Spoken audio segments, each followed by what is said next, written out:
अविनाश हमारे साथ जुड़ चुके हैं।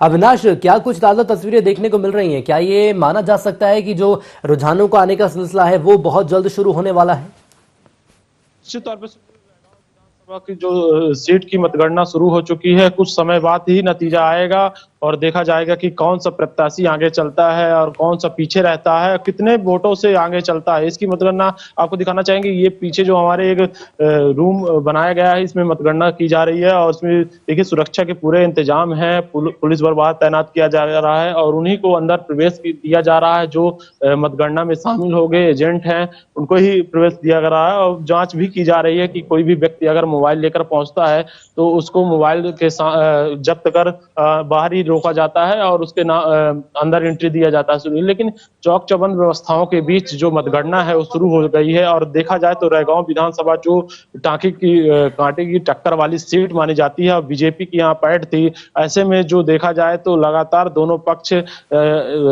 एक दूसरे पे हमलावर होते हुए दिखे थे, लेकिन आज वो दिन आ गया है कि किसका रिजल्ट आएगा और किसने कितना जनता को लुभाया था उसका प्रयास किया जा रहा था। लेकिन आज देखा जाए तो जो मेन गेट से एंट्री के लिए जो आम आदमी है उनको रोका गया है, उनको अंदर आने की अनुमति नहीं दी गई है और जो पार्टी से जुड़े कार्यकर्ता हैं, चुनिंदा लोगों को ही अंदर आने दिया जा रहा है। उनके पास चेक किए जा रहे हैं, मीडिया कर्मी के भी पास चेक किए जा रहे हैं। ऐसा देखा जाए तो सुरक्षा के पूरे इंतजाम है कि कोई ऐसी जनहानि ना हो कि अंदर घटना घटे, उसकी पूरी व्यवस्था है। और मौके पे एसपी भी मॉनिटरिंग कर रहे हैं और अपर कलेक्टर भी मौजूद हैं। ऐसे में देखा जाए तो बिल्कुल पूरी अविनाश, मैं व्यवस्था है। ये भी आपसे जानना चाहूंगा, यदि बात कर लेते हैं रैगांव सीट की, तो रैगांव जो सीट है वो बीजेपी की सीट मानी जाती है।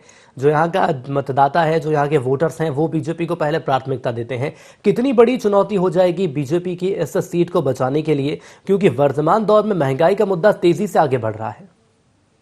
निश्चित तौर पे सुनील, जो कांग्रेस थी वो इसी बात को लेकर हमलावर थी बीजेपी पर कि जो पेट्रोल डीजल के दाम है वो लगातार बढ़ते जा रहे हैं। और देखा जाए तो जो रैगांव विधानसभा की जो सीट पे कब्जा था करीब 5 बार से बीजेपी का था। ऐसे में जो लोगों को विकास की दरकार थी वो देखने को नहीं मिली थी।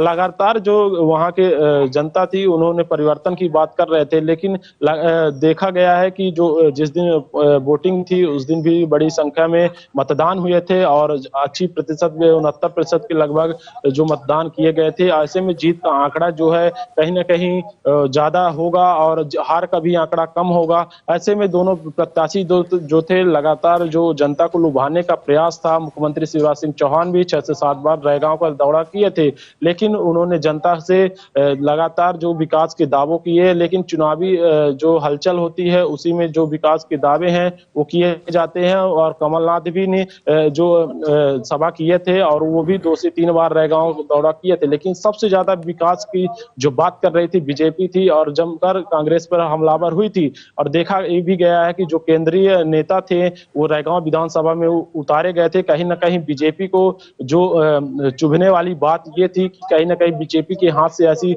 सीट न निकल जाए, इसका डर सताते हुए जो पूरे केंद्रीय मंत्री सहित जो बीजेपी के संगठन अधिकारी पदाधिकारी थे वो रैगांव विधानसभा का दौरा कर रहे थे और जमावड़ा लगाया हुआ था और मंडल बाई मंडल सभी को प्रभार दिया गया था। जी। लेकिन उन्होंने कितना प्रयास किया है अपने पक्ष में वोट मांगने के लिए। और प्रत्याशी की बात करें तो दोनों प्रत्याशी ही मैदान में उतरी थी और लगातार जनसंपर्क कर रही थी। ऐसे में देखा जाए तो महिलाओं की जो वोट है वो अहम मानी जाती है और जो दोनों प्रत्याशी है महिला प्रत्याशी है, दोनों ने दांव लगाया है महिलाओं पर और इसीलिए जो जनसंपर्क कर कर अपने अपने पक्ष में वोट मांग रही थी। लेकिन कहीं ना कहीं जो जनता को लुभाने का वो दोनों पार्टियों ने प्रयास किया है। इसी में देखा गया है कि जो कांटे की टक्कर थी वो दोनों पार्टी में दिखी थी। लेकिन ये कहना जल्दबाजी होगी कि आखिरकार मतगणना होगी तो पहली सीट बढ़त किसकी पार्टी की ओर होगी। सुनील, बिल्कुल अविनाश, इसके अलावा ये भी बताइए, प्रत्याशियों की आपने यहाँ पर बात की है और रैगांव चुनाव सीट की बात करें तो दोनों ही महिला प्रत्याशी जो हैं वो चुनावी मैदान में हैं। एजेंडे की बात कर लें तो आखिर कौन सा वो एजेंडा रहा, कौन सा वो मुद्दा रहा जो कि ये लोग जनता के बीच लेकर पहुंची हैं?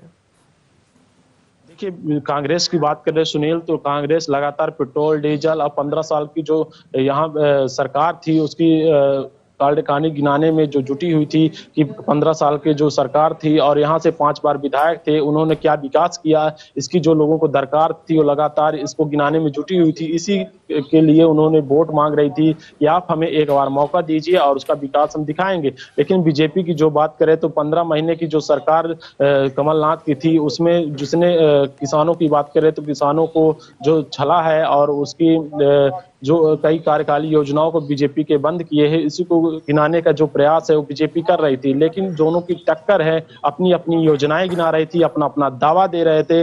लेकिन जो दोनों पार्टियां हैं वो जीत का परचम लहराने की जो बात है वो कर रही थी।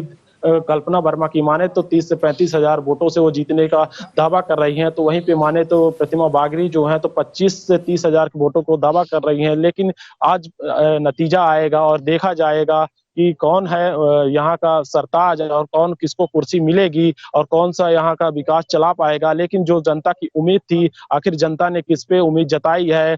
चूंकि 5 बार से यहाँ पे विधायक बीजेपी थे, लेकिन यहाँ पे जो सुनील देखा जाए तो जो यहाँ पे विकास की दरकार है, जब अपन IND24 की टीम ने ग्राउंड रिपोर्टिंग की थी तो साफ तौर पर लोगों का कहना था कि यहाँ पे विकास की दरकार है। लेकिन कहीं ना कहीं परिवर्तन की भी बात कर रही थी, तो कहीं ना कहीं जो देखा जाए तो जो लोगों का